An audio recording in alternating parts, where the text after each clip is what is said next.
नमस्कार आदाब दोस्तों, चलिए आज देश की बड़ी खबरें हम आपके सामने लेकर के आ गए हैं। सबसे पहली और बड़ी खबर दोस्तों, उत्तर प्रदेश में होने वाले विधानसभा चुनाव से पहले कांग्रेस पार्टी और समाजवादी पार्टी की तरफ से एक बड़ी खबर सामने आ रही है। यहां पर बीजेपी की चिंताएं दोनों पार्टियों ने बढ़ा दी हैं। किस तरह से आगे हम आपको इसकी जानकारी देंगे। वहीं अगली बड़ी खबर में हम आपको बताएंगे दोस्तों, बीजेपी की नेता बबीता फोगाट का भयंकर विरोध बताया जा रहा है कि उनको फिर से एक बार किसानों ने दौड़ाया है। इसकी एक तस्वीर हम आगे आपको दिखाएंगे। वहीं अगली बड़ी खबर, बाबा रामदेव के खिलाफ अब आईएमए ने एक और बड़ा कदम उठा लिया है, जिससे बाबा रामदेव की मुश्किलें फिर से बढ़ गई हैं। क्या है पूरा मामला, आगे हम आपको इसकी भी जानकारी देंगे। वहीं अगली बड़ी खबर आ रही है दोस्तों, आरएसएस को लेकर के आरएसएस के एजेंडे का एक बार फिर से खुलासा हो गया है। यहां पर उत्तर प्रदेश में जिस तरह से कोरोना कैजुअलिटी हो रही, इस मामले पर आरएसएस का एक बहुत ही ज्यादा निंदनीय बयान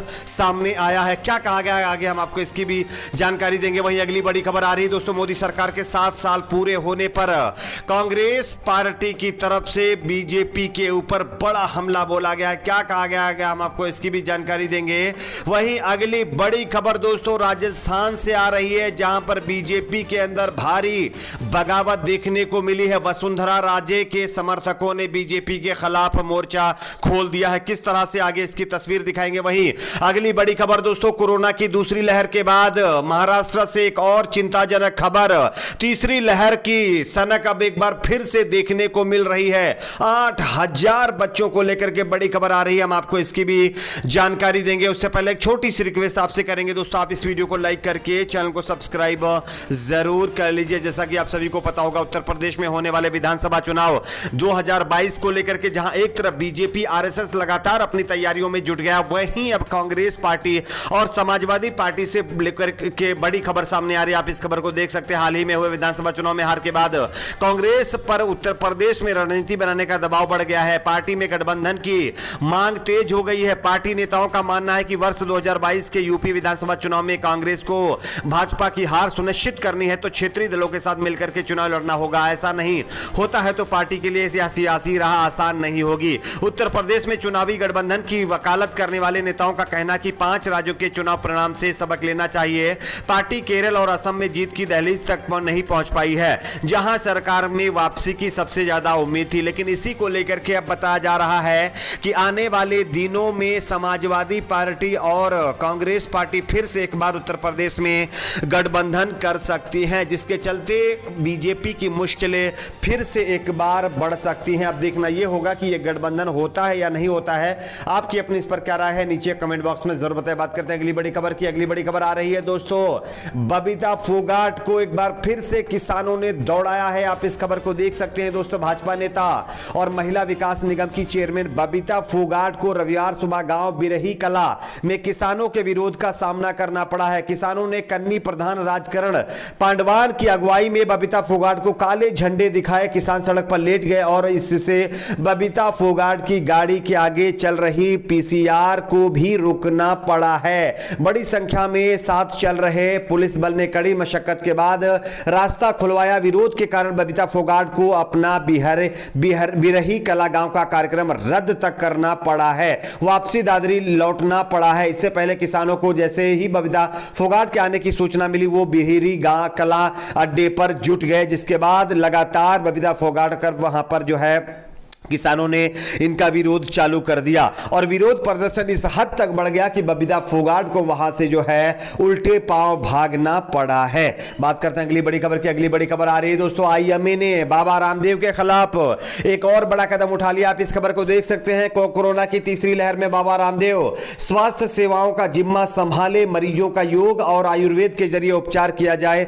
आईएमए के प्रदेश सचिव डॉक्टर अजय खन्ना ने बाबा रामदेव और स्वास्थ्य विभाग को पत्र लिख करके यह बात कह डाली है। उन्होंने कहा कि अगर बाबा ऐसा करने में असमर्थ हो तो हमें समय बता दें।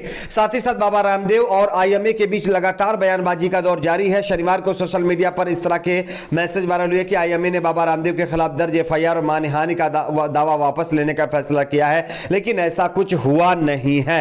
लेकिन अब आईएमए ने यह बात तो साफ कर दी है कि अगर तीसरी लहर देश में आ रही है तो बाबा रामदेव इसको संभालें। अगर बाबा रामदेव रामदेव के पास हिम्मत है तो अपने योग और अपनी यानी आयुर्वेदिक दवा से लोगों का इलाज करें और तीसरी लहर को संभालने का जिम्मा संभाले।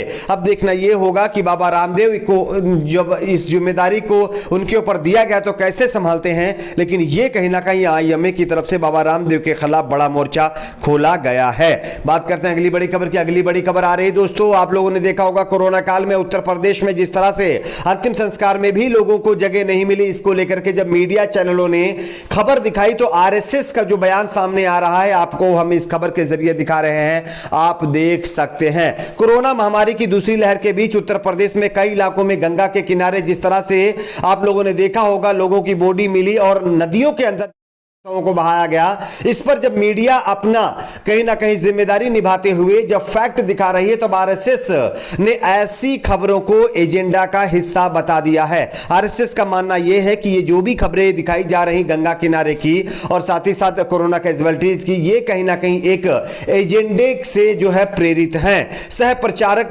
प्रमुख जो आरएसएस के हैं नरेंद्र कुमार ने यह बयान दिया है मीडिया में ऐसी खबरें जो दिखाई दे रही हैं इसको लेकर के। अब आप ही समझ सकते हैं जब आरएसएस एक तरफ मानवता की बात करता है, दूसरी तरफ अगर कोरोना से जो लोगों की कैजुअल्टी हो रही है उनको अंतिम संस्कार में तक जगह नहीं मिल पा रही है, जब मीडिया इसको सच दिखाती है, इसका सच लोगों के सामने रखती है तो आरएसएस को इसमें एजेंडा नजर आता है। अब देखना यह है कि इस पर किस तरह से लोग रिएक्ट करते हैं, लेकिन पूरे देश में इस बयान की लगातार जो है आलोचना हो रही है।